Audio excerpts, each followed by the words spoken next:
Tov. We're here on Daf Gimel Amud Aleph, and we're going to review because we're sort of in the middle of the sugya. It's hard to start right in the middle today. We'll review a little bit by beginning from my area, and this is a little bit below Tosas Dibra Maskil Di Omar, and I would say it's about 2/3 of the way down from the top of Daf Gimel Amud Aleph. First word in the line is Haya. My area the Tana Potros, Lisnei Osros. And the Gemara is wondering why the Mishnah uses the terminology Potros Tzoros Sehen, which sounds like they're only potter from Yibum, but as if to say the ball is in the court of the Yavam. If he decides that he wants to volunteer for Yibum, he could do so. But that's not really true. We know that he can't volunteer because the woman who fell for Yibum from in front of him is an Ereva. So he doesn't have the option of being Miyabim an Ereva. And therefore it should say Osros. And this is going to impact on the Tsaras Ereva, that it means that not only is the Tsaras Ereva Ptura from Yibum, as the Mishnah says, Potros, but she's Asura Yibum, because since there's no mitzvah of Yibum, then the tzara, as we said over and over again, goes back to the status of Eishes Achiv, Shelo b'makom mitzvah, and reverts back to the erva of Eishes Achiv. The Gemara is arguing that the appropriate terminology here should have been Osros. Why Potros? And the Gemara answers that Itana Osros, Havamina Osur Liyabem, Aval Michlatz Cholza. That the Torah is alleviating him from the mitzvah of Yibum because she's an Erva and her tzara is a tzara Erva, but the Torah did not go as far as to alleviate his responsibility of Chalitza, which means that since this woman is the Almana, is the former wife of his brother who died without any children, we have to in some way recognize the zika that in the background, so to speak, in the shadows, what lurks is Yibum, because again, his brother died without children. Now he can't be miyabim her because she's an erva or a tzaras erva. So the Torah is blocking him from implementing the Yibum, but nevertheless, the general parsha of Yibum would apply. She does fall for Yibum. And therefore, at least, we should require chalitza to indicate that there is a zika, and you have to remove that zika in order for her to be allowed to marry anyone else. Had the Mishnah used the terminology osros, we would have thought that the Isser here is referring to Yibum. But as far as the zika is concerned, the zika is not completely undermined. It's just a blockage which prevents the Yavam from implementing the mitzvah of Yibum because this woman is an erva to him, and her tzara is a tzaras erva. But as far as the zika is concerned, bichlatz chalza, he would have to give her chalitza because she's an eishes ach, and basically the marriage relationship with her former and now late husband is still there, so to speak. In other words, the zika indicates that the marriage, the ishus, is still continuing, because they, that marriage relationship terminated prematurely, so to speak, before they could bring children into the world. So therefore, for her to get married, without getting at least chalitza, that would, in a sense, insult the zika between her and her late husband. And therefore, we would have entertained the possibility that she does require Yibum, not Yibum, but Chalitza. The Mishnah therefore goes out of its way to use the term potros. Potros has a different indication. It doesn't mean that the Yavam is being blocked from implementing his mitzvah of Yibum. It doesn't even mean that the Yavam is just simply Asur Liyabe, right? But more than that, potros indicates that the zika is completely gone. That the reason why in this case there's no Yibum and there's no Chalitza is because of potros. So we're identifying the word potros as indicative of the, we'll call it hafkas zikas yibum. There's no zika whatsoever. She is in no way connected to her former and late husband, and therefore she's in no way connected to the brothers that survived her husband, their brother. She's completely exempt from any requirement. There's no yibum because of the erva, or she's in tsaris erva, and there's no chalitza as well. So this is what we got up to on Yom Chamishi. Now the Gemara asks for listening asura lachlos. Now, what are you telling me? You're telling me that the word osros would be an appropriate word because the word osros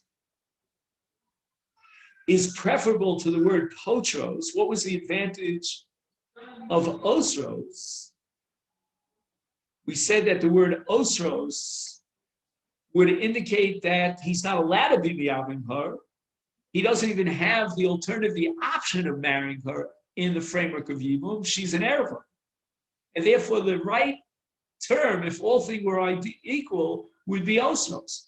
Ella, what? You're avoiding the word osros because of a havamina that someone might misinterpret the word osros as if to say that the whole blockage here is for the yavam who's not able to implement his mitzvah of Yibum with an erva and tsaras erva. But as far as she is concerned, the yavama, she's subject to the zikas Yibum, if she requires chalitza.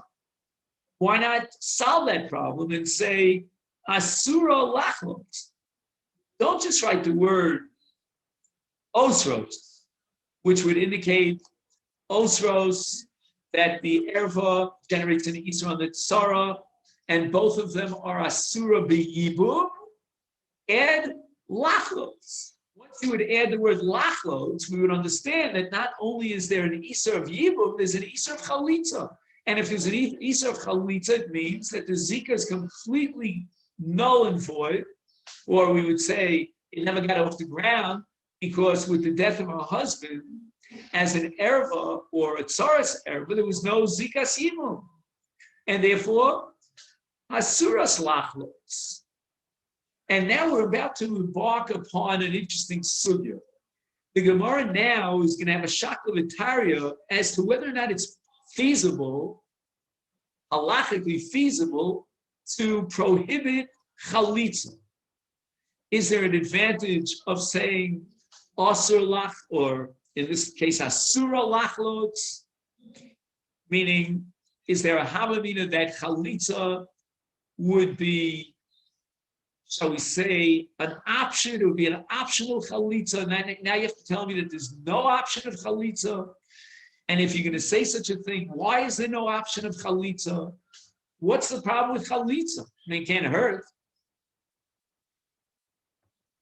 So again, just to reiterate the Gemara's kasha, so that we can appreciate the Gemara's rejection of this kasha, the Gemara is asking that if the appropriate terminology in our Mishnah would have been osros, which would exclude any havamina that the yavam has an option, if he so desires, to implement yibum. Ella, the reason why osros cannot be written in our Mishnah, although it's the first choice and it's most fitting, is because of a mistaken impression that osros is only as far as a relationship between the yavam and the yavama. But as far as the yavama herself is concerned, she needs chalitza. Is listening asura lachlos. We would accomplish two goals, kill two birds with one stone. Just say asura lachlos. Now we would know, number one, that the yavam has no option of implementing yibum here. It's not even an option because of the erva relationship, and the tsaras erva now takes on the status of an erva.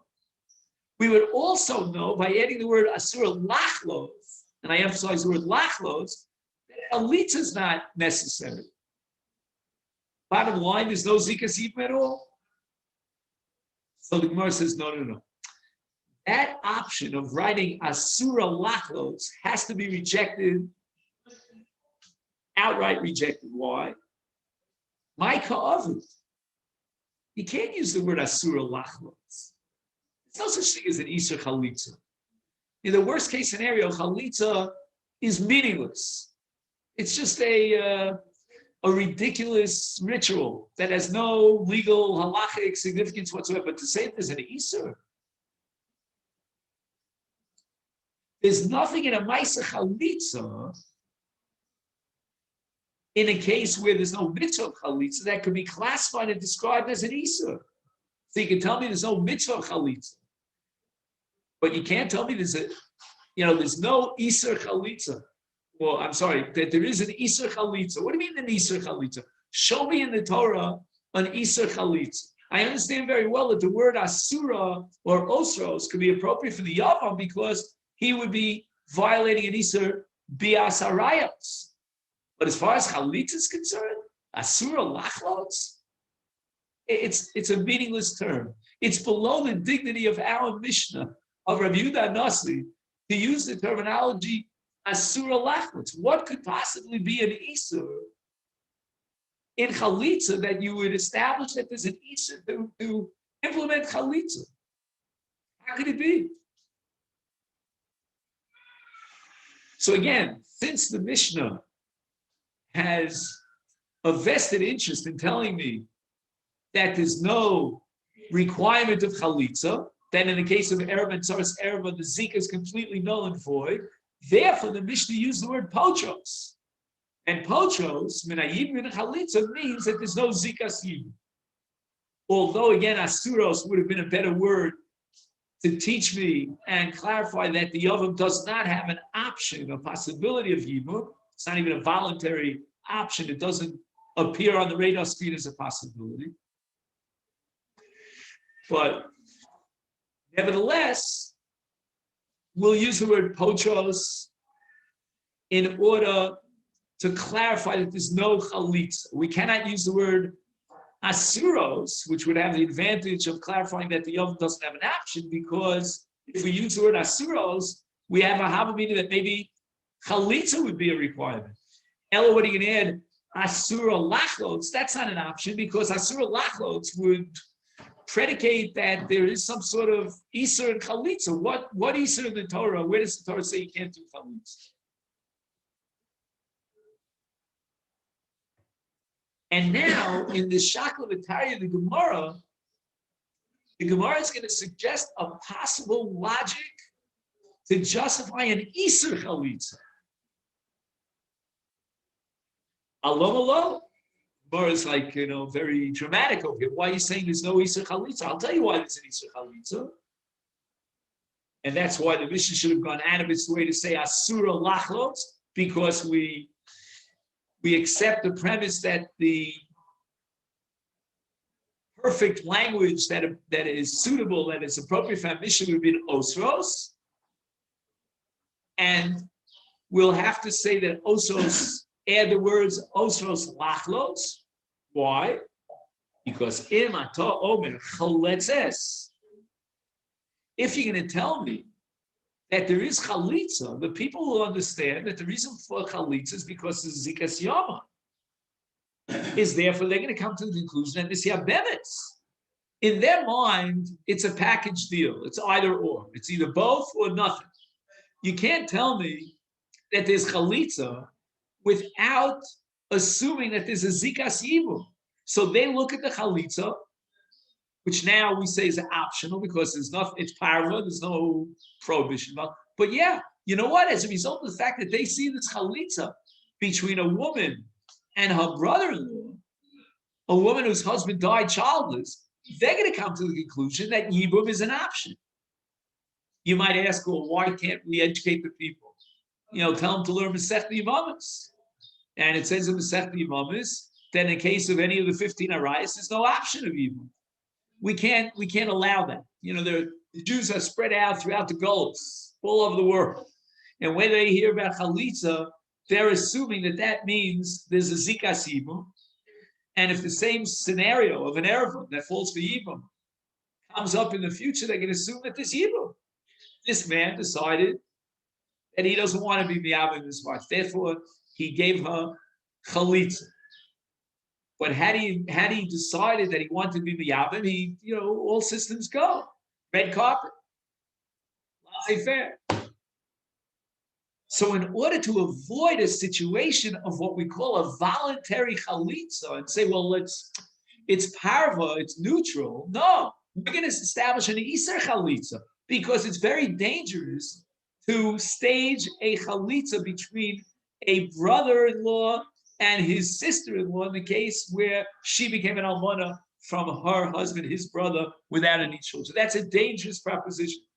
That voluntary chalitza that we're going to allow to stage in front of 5 judges is going to lead the people to thinking and drawing the conclusion that there is a zikas yibum, and that despite the erva relationship, there's zikas yibum, and in such a scenario down the line, maybe he'll decide to fulfill the mitzvah of yibum. So at this point, let's just make a cheshbon of where we're holding. Do we have a kasha or a teretz? At this point, we have a kasha. Why? Because let's put A plus B together. A is that the appropriate language in the case of an erva is osros, not potros, because potros leads the mistaken, what I call it, the margin of error for believing that he's potter from the mitzvah of yibum, but he has the option of yibum.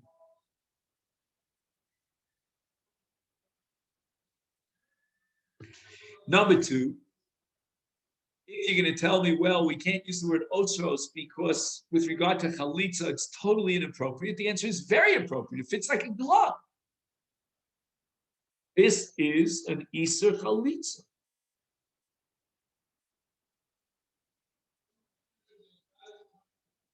As we explained.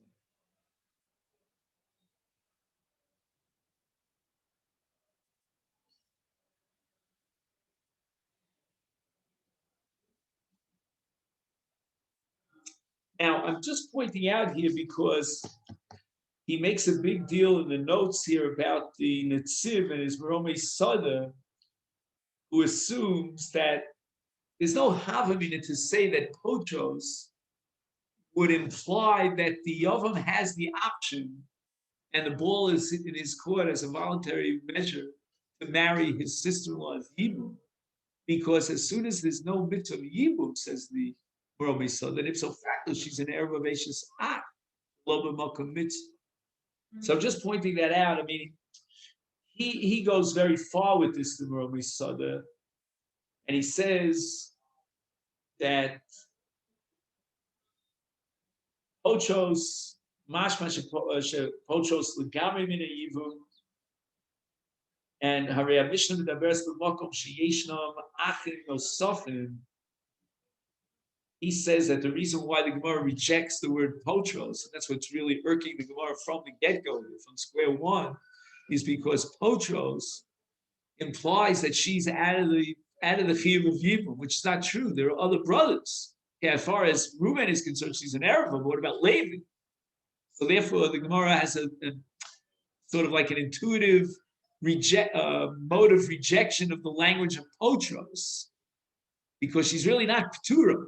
She's Asura on the Yoma because this Reuven is an erva, but not potros. That's how the Netziv interprets the suit.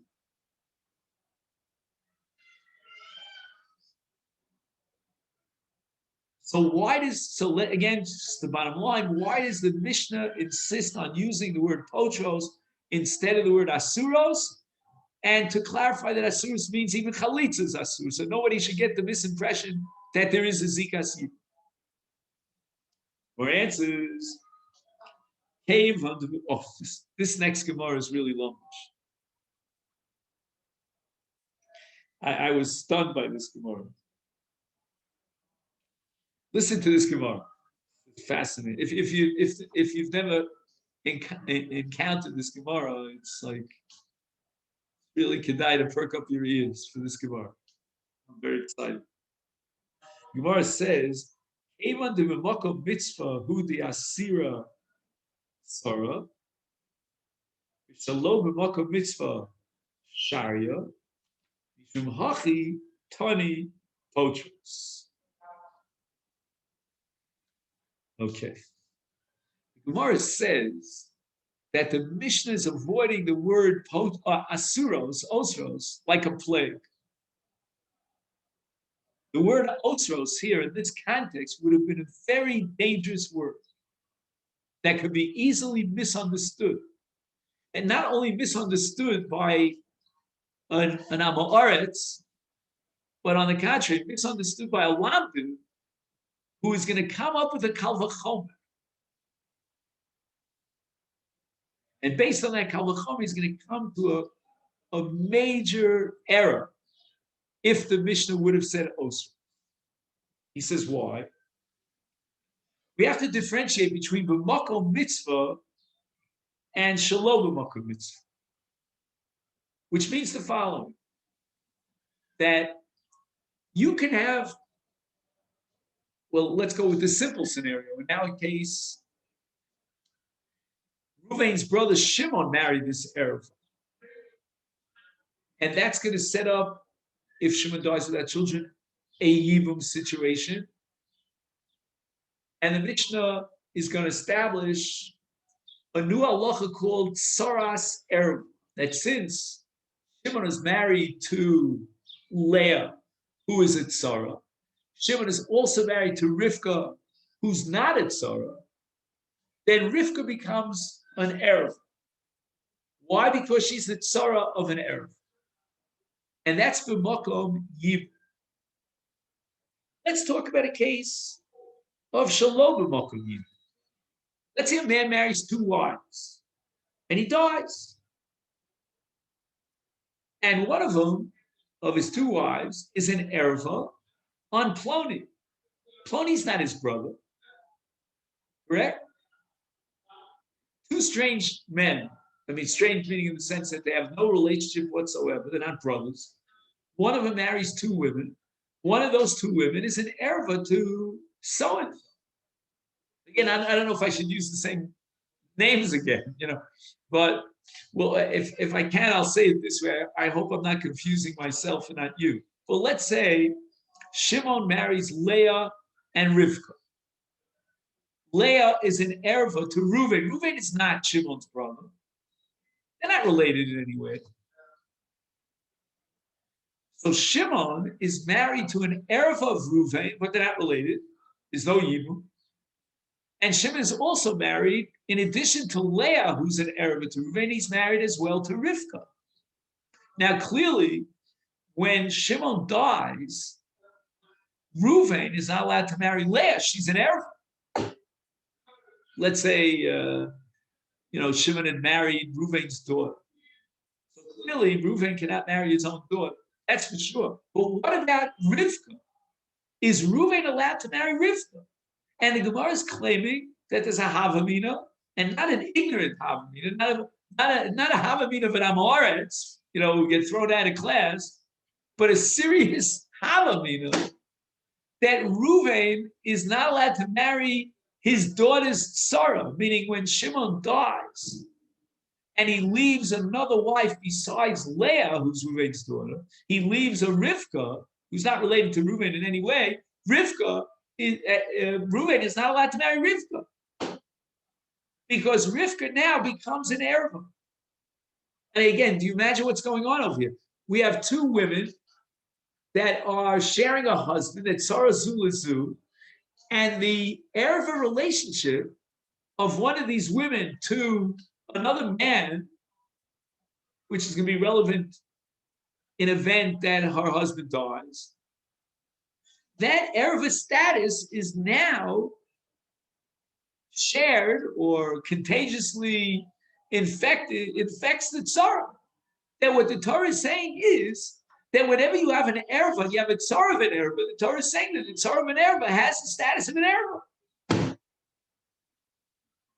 I mean, that's not what we're talking about in Yibum, obviously. In Yibum, we're saying that when there was a Misa of, in this case, Shimon, and that Misa, it thrusts Shimon's two wives in front of his brother Reuven for Yibum, then if there's no Yibum possible in this conglomeration of Shimon's wives, then all the wives are outside of the parish of Yibum, and if there's no Yibum, then it's an Eishes Ach, and we go back to the original Erev relation. But now we say something radically different. The Havamina now, if the Mishnah had employed the word Osros, would be that an Erva Oseres al Tzara, Bein b'makom Yibum, Bein Shalom b'makom Yibum. And here we add a Kal V'chomer. What's the Kal V'chomer? It works like this. Again, if the Mishnah would have said Osros, we would have said that there's a new category of an Erva, Osros, which is called Saras Erva. And we would create an Isur, assume that there's an Isur, Saras Erva, even Shalom b'makom Yibum, Mikal V'chomer. What's the Kal V'chomer? In b'makom mitzvah, Osra Torah Tzara, the Torah says that where there would be a makom mitzvah, you have Reuven who has the option, the possibility theoretically, of bringing Zer al Shem Achiv Ameis, who died without any children. And yet the Torah says that the Tzara is Asur. Again, as far as the Erva is concerned, okay, she's an Erva. So we're not going to override Erva for the sake of this great mitzvah of Yibum. But what about the Tzara's Erva? Because she's not an Erva. But the answer is she becomes an Erva by virtue of the fact that she is a Tzara of an Erva. Is therefore, in the Makom Mitzvah, the Torah says that a Tzara's Erva is an Erva. Al-Kain is therefore Kolshkein Shalom Makom Mitzvah. When there's a pushing, a compelling reason to override the status of Tzara's Erva as an Erva for the sake of Yibum. And yet the Torah says, "Name, she's a Tzara's Erva, she's an Erva." How much more so when there is no overriding reason? When Reuven is not related to Shimon. And now Shimon's two wives, after Shimon dies, is Reuven wants to marry one of them. Again, he can't marry the Erva, but let him marry the Tzara's Erva name. There's a Kal V'chomer. If in the case of a Makom Mitzvah, the Torah doesn't allow you to marry a Tzara's Erva, how much more so when there is no Mitzvah? Therefore, the Mishnah uses the word Potros Tzarasa. What does Potros Tzarasa mean? Potros means removing Zika. And Potros means that the whole enterprise of Mitzvahs Yibum is completely null and void as a result of the fact that there's an Erva, and in Tzaras Erva is the Erva, the presence of the Erva in this conglomeration of the wives of Shimon who died is going to completely torpedo the entire parsha of Yibum. And that's called Potros. Potros means it's a p'tur on the Zikas Yibum. Is Memela, the Tzaras Erva is an Eishes Ach Shelo b'makom mitzvah. She was married to Reuven's brother. That's not true in a case where Shimon and Reuven are not related to each other.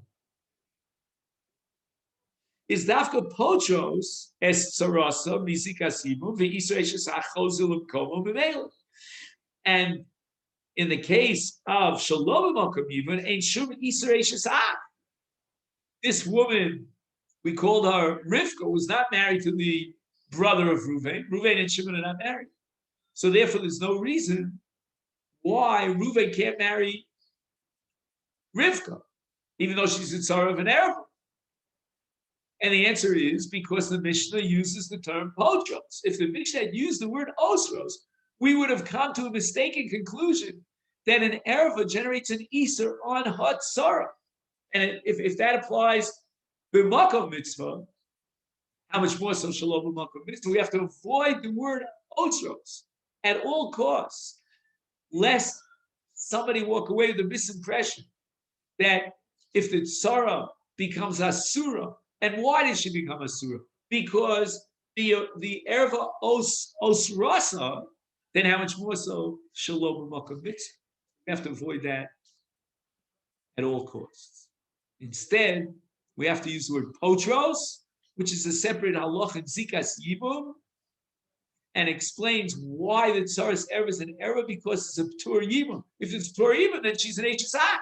And what's the havmin of allowing this tzara to marry Reuven? It's his sister-in-law. She was married to his brother Shimon. The havmin was mitzvah yibum. Potros means that removes the zikas yibum. Potros means there's no mitzvah yibum. It's b'meila she's an hsa. It has nothing to do with the case of two people who are not related whatsoever.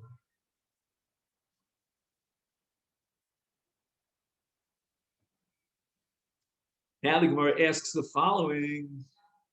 The Mishnah says, Potros min achalitza min ayibum, my area de tani min achalitza min ayibum, listening min ayibum lechudei. Is there a havamina here that there would be chalitza in the case of a tzaras erva? I mean, all you have to tell me is that there's no yibum. If there's no yibum, then she's an hsa. I tani min ayibum, havamina mechlitz cholza, yibume lo biyavne. I don't know what the shakavatari is in this Gemara. That's what we want to spend some time on today. But the Gemara now, just removes its original thinking process, and instead says, you know what? Maybe there's no yibum, but there is chalitza. Kamash Malan. That's why the Mishnah had to go out of its way to teach me that pturos min chalitza u min yibum. And the main chiddush here is that not only is there ptur of yibum, but there's also ptur chalitza. We'd have a havamina of an entity called chalitza without yibum.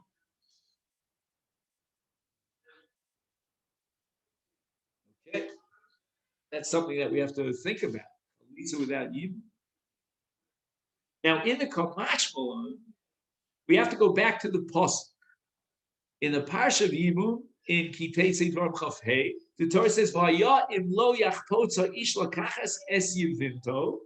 The also yevimto ashar as kein v'yomra mein yevami lahakim liachim shem b'Yisrael lo avi yabmi. And the pasuk begins with the also yevimto ashara. What does that mean? The also yevimto ashara, and then there's chalitza. Kol ha'ole liyibum.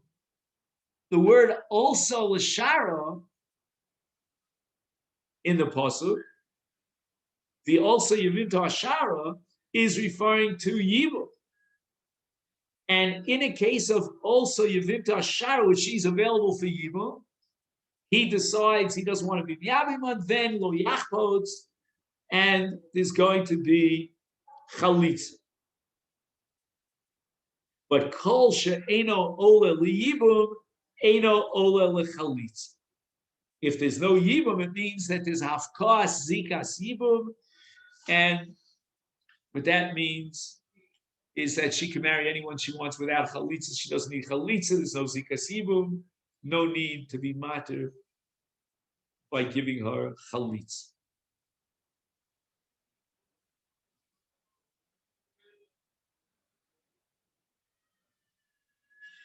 Okay. Now, the next part of the sugya, which we'll leave for tomorrow, is why does the Mishnah mention chalitza first and then yibum? Since the essence of the ptur chalitza is because there's no yibum, it should have said it in the reverse order. All right, that's the next sugya. All right.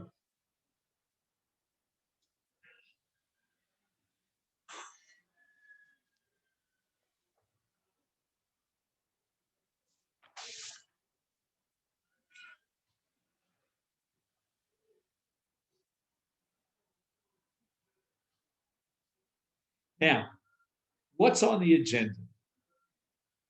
What I really want to get up to here is Reb Kiveger and Reb Nachum, Reb Shmuel. I mean, these are very profound sugyas, but I'd rather move a little bit slowly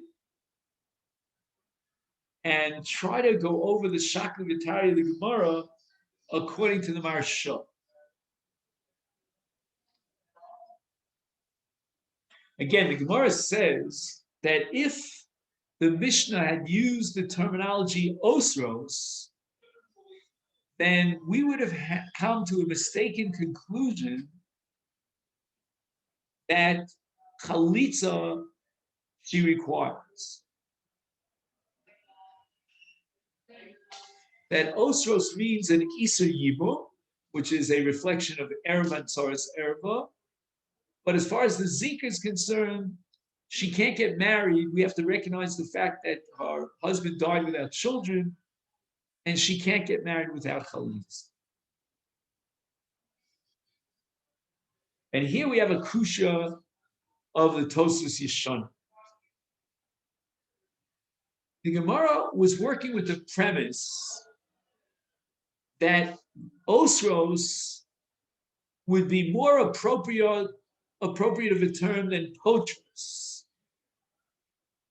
So the entire thrust of our Gemara here is on one word in the Mishnah, the word potros, and the Gemara thinks that a more appropriate candidate would have been otros.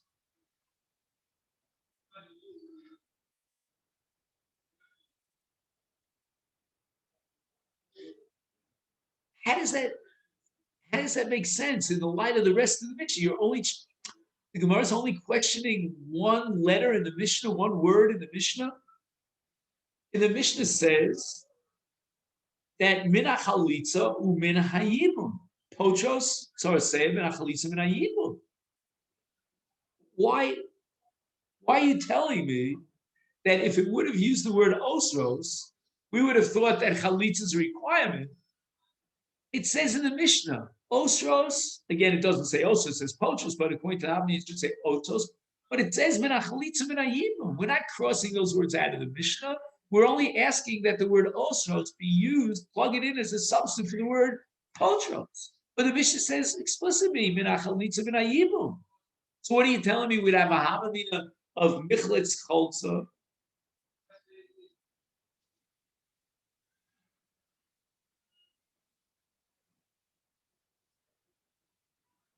And the Tosfos Yeshana is so impressed by this kasha that he rewrites the kasha.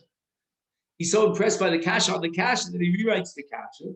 And the Gemara's question is that it should have said in the Mishnah, osros minayim, without mentioning chalitza.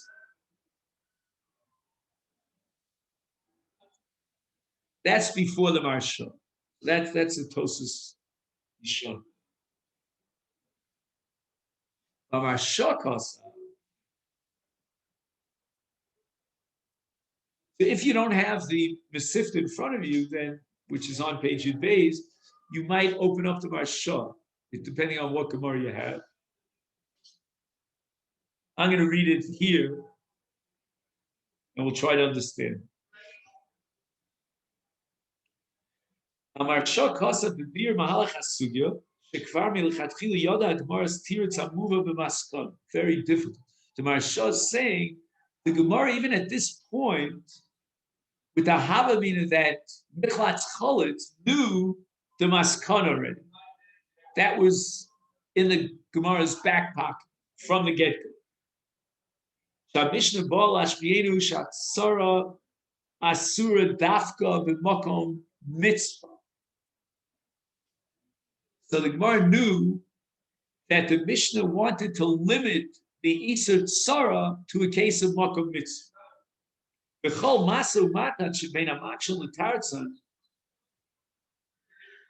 Nisov Sviv Tiritz Zeh Gam HaMakshel Yod Hashem Yitov Osros Bilvad Yishtamea Shatzora Asura Af Shelo B'Makom Mitzvah. The Maksha knew that we were playing with fire here, and the word Osros would mislead us into thinking that even Shelo B'Makom Mitzvah, how much more, there would be an Isra on the Tzara. Ella. So what was bothering the Maksha? Indeed, the word osos is misleading. So why is the Maksha saying, let's write osos? Shashiyito Mishnah osros liyave.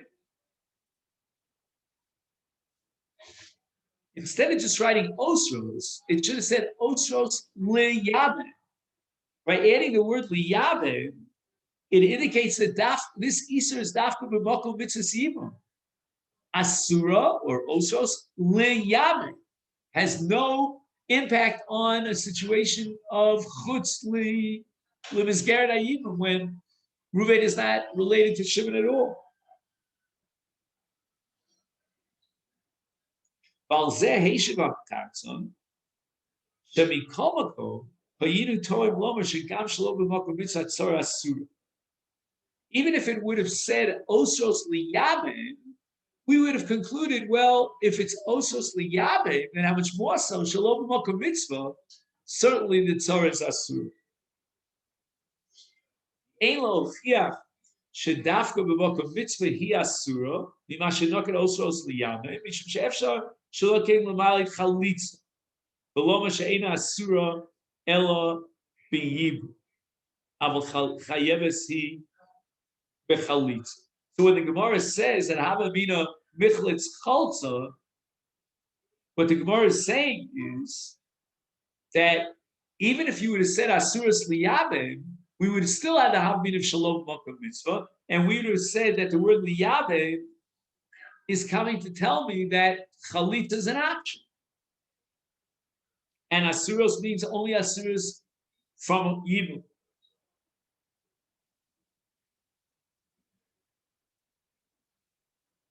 Once again, just to summarize the Marsha, when the Gemara is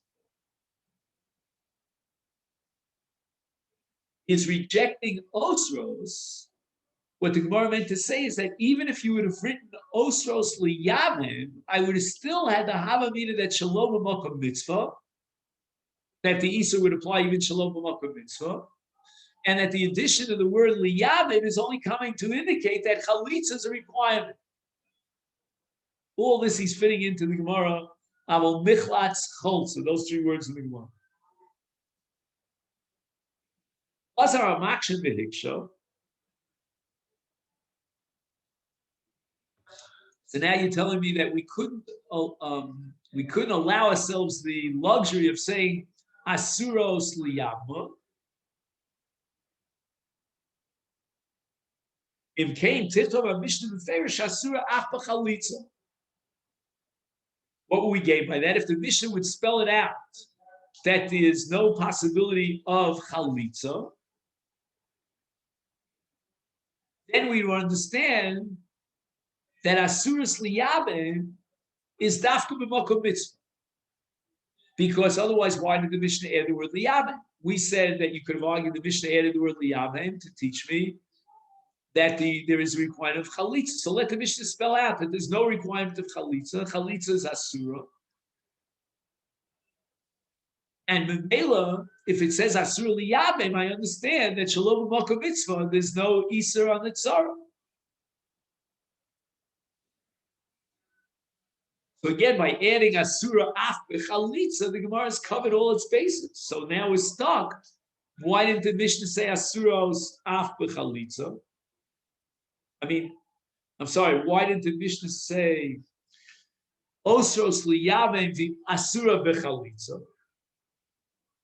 Heishiv Lo Atarton She'afim Yichtav Osros Lachlotz Liyavim Adayim Nish Makom Lomar Shegam Shalom B'Makom Mitzvah Tzaras Erev Asura B'Kal V'Chomer Sheb'Makom Mitzvah Asura Kol Shkein Shalom B'Makom Mitzvah Al Kein Nokta Mishnah Loshen Potra Lashmienu she'ein b'tzara el p'tur yiv v'lo isa. Ve'lemuchach she'dafka b'makom mitzvah hi asur. Very sophisticated and complex presentation of the Shakla V'Tayim in this Gemara.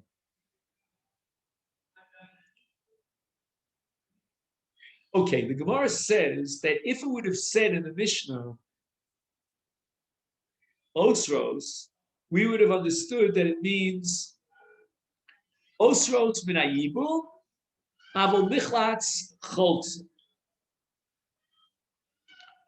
So Tosi Shonim asked the kasha. The word potros must mean potros af mina chalitza, because otherwise the Mishnah should have used the word osros. If the Mishnah would have worded the osros, then we would have had avmina that she does require chalitza. But from the fact that the Mishnah avoided the word osros and used the word potros, it must mean that she's p'tura legamri even mina chalitza. So how does Gemara have a havamina that potros means mina yibum, but she's chayiv in chalitza?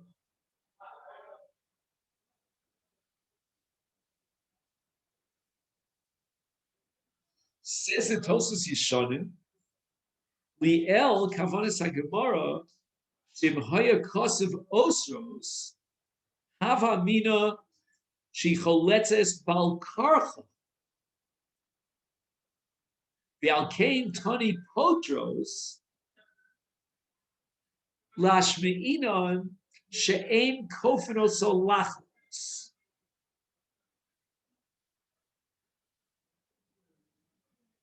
This is pretty wild. I mean, the Tosi Shonim is saying that there's a middle ground here, which we would have said was an excluded middle ground. He sees it as a valid middle ground. Does she require chalitza, or is it an option? And therefore, according to Tosi Shonim, the Mishnah uses the word potros to teach us that although chalitza is optional, it's not required.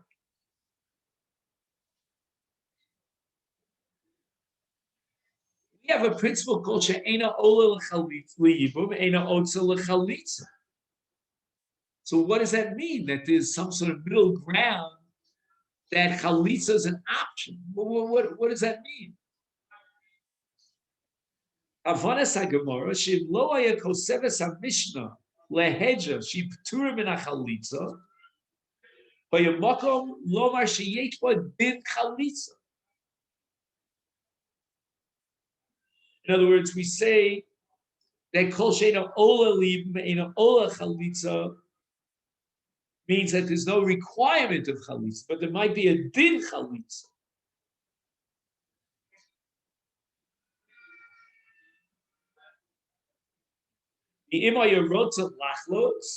Now, I'm not sure who made the decision to recommend chalitza. I'm not sure, but Beis Din will have to stage the chalitza, and therefore huchacha mishnah lichtov lehedeshi p'tura min chalitza lashmeinon she'ena noy ba din chalitza kol ikar v'chein ma yerotza lachotz ein lebez lasot.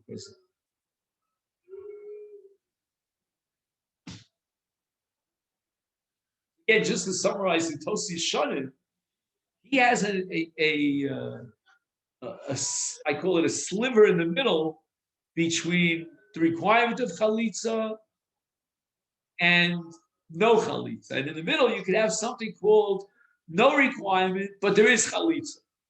And he and her, I don't know exactly who calls the shots here, can opt for a voluntary chalitza.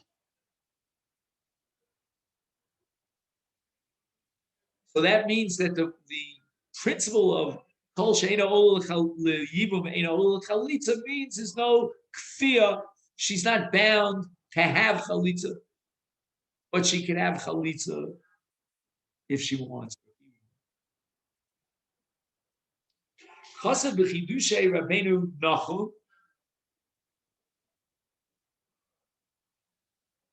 Does anybody here know who Rabbeinu Nachum was? Rabbi Nachum? His last name was Persovich. He was the Rosh Yeshiva in the Mir.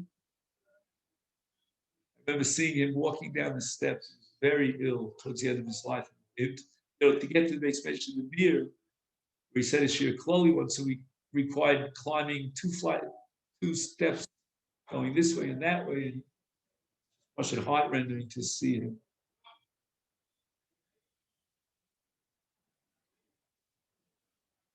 And if you meet any of your age chevra who learned in the Mir, They all learned by Reb Nachman. That was the shir in the Mir Yeshiva in Yerushalayim.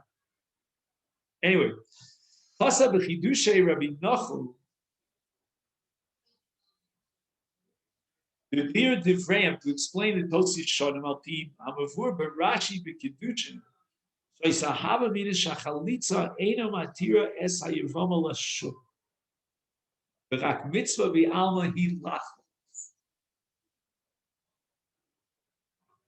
Such a thing as a mitzvah of chalitza, which is totally independent of the power of chalitza to be matir the isa yivama lashuk. Al derech zeh yesh levar af es ahav mina kan. Actually, didn't call Shano Li Mumeno Chalitza Ein Ba Zika Vimuteres Lushuk Below Chalitza become mitzvahs Chalitza Yeshba. The Ima Yerotza Lachlots Kidei Lekayim Mitzvah Zud is Kakim. But Mashmalon Shechalitza Sara Eina Chalitza Klal V'Af Mitzvah Ein Ba. Okay, so this is paragraph number 1 in Reb Nachum. We'll get to an even more challenging paragraph. But there's such a thing called a mitzvahs chalitza. In fact, there's a parak in Yevamot, it's called mitzvahs chalitza.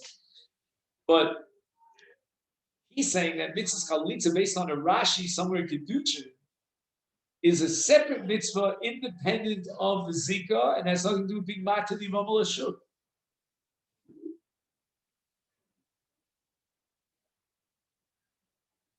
And the principle of culture, it's only to be matir halashuk, but it doesn't mean that chalitza is completely meaningless. And if they want chalitza in this case, the Tzaras Erev says, I want chalitza, or he wants to give a chalitza, then Bezdin has to stage the chalitza.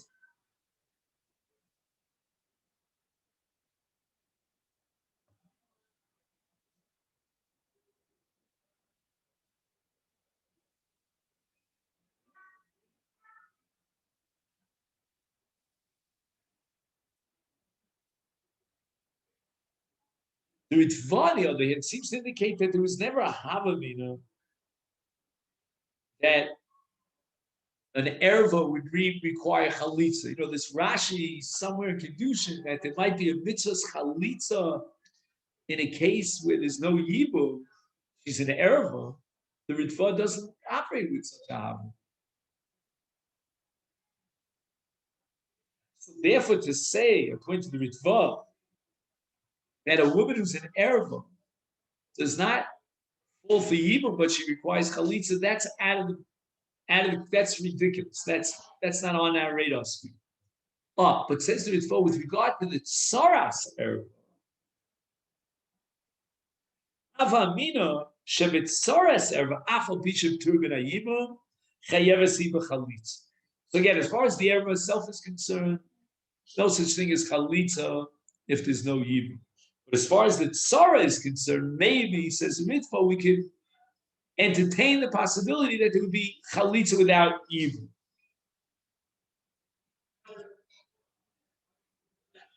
And now he asks the following question.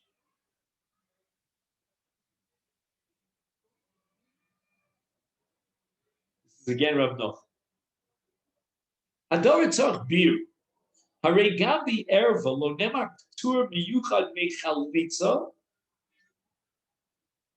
There's no new tour of chalitza with regard to erva. Elagam hiva gam atzar p'turas mechalitza v'din kol she'ena ol yibum ena ol chalitza. There's no yibum, there's no chalitza. In keimat ham sheish l'chalik b'neim. How are you going to be mechalik between the erva and the tzaras erva? It all comes down to the same identical principle. If there's no yibum, there's no chalitza. And you're telling me there's a habmi to know that the tzaras erva requires chalitza? How does the Ritva make any sense?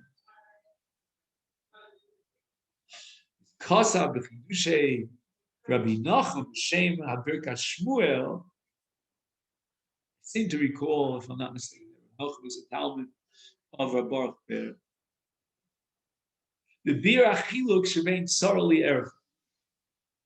how do we fundamentally, categorically distinguish between the erva herself and the tzara, to explain how the ritva would, in the case of its ever nullify or not apply the principle kol she'eino ol liyibum eino l'chalitza, and is chalitza for the tsaras erva. Al pi yisod hagrach she'eshes ach eina nechsheves li erva poteres biyibum af b'makom she'asura l'syam. In other words, if you want to set up a p'tur yibum, you can't use the erva. You can use any erva you like, but not eshes ach, because adarab, eshes ach is the gorem of the mitzvah of yibum. It cannot be that because of eshes ach we block yibum. Ulefise yesh lomar shegam ba'havim in yoda gemara bidin kol she'ena ola liyibum ena ola chalitza shemavur lahalon shelo nemar kol ze ela ba'arayos v'lo b'mi she'ena b'syabemes bitam achim. Yimkein al yamakom lomar she'tzara she'ena ela erva shel eshes ach Eina b'chal erva poteres mi chalitza.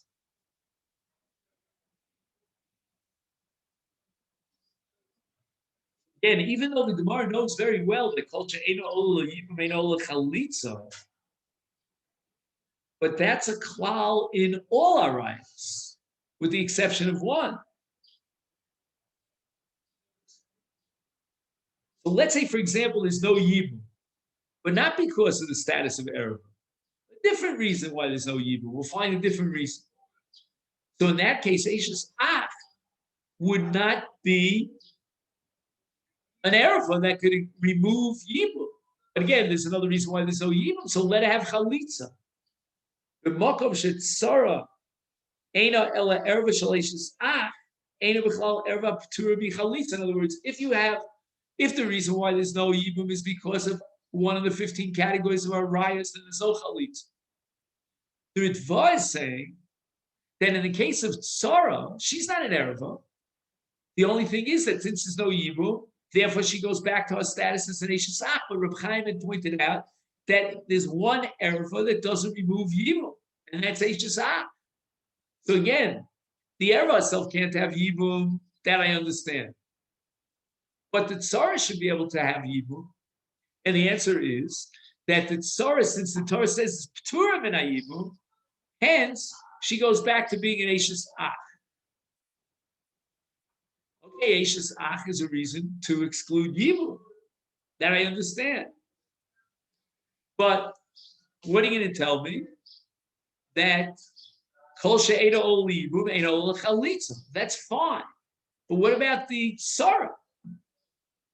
In a case of a tsaras erva, where there's another reason why there's no yibum, then you cannot say that the tsaras erva goes back to being an eshes ach, and therefore there's no chalitza. Because eshes ach, according to Reb Chaim, is the one single erva that doesn't remove the zikas yibum, so she needs chalitza. Hence, we understand the Ritva. Okay, now the following discussion, which we'll have to leave for tomorrow, I'm afraid, is based on Rabbi Kiva.